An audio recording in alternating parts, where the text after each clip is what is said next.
انسان کو چاہیے کہ دیکھے کہ خواہش کی پیروی میں انجام کیا ہے. سوچے کہ کتنی آفتیں ایسی ہیں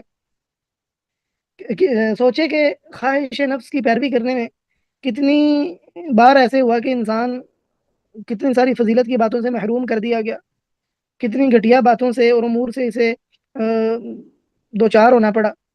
کتنے کھانے ایسے ہیں جن کی وجہ سے کئی کھانے انسان سے روک دیے گئے.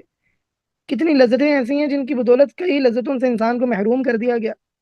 کتنی شہوات ایسی ہیں جن کی وجہ سے انسان کا کوئی مقام انسان سے چھین لیا گیا، انسان کے سر کو جھکا دیا گیا، انسان کے برے ذکر کا سبب بنی، انسان کے لیے مذمت کا سبب بنی، ذلت کا سبب بنی. انسان کے خواہش نفس کی اتباع کی وجہ سے انسان پر ایسا ایک دھبا لگ گیا جو پانی سے دھلتا نہیں.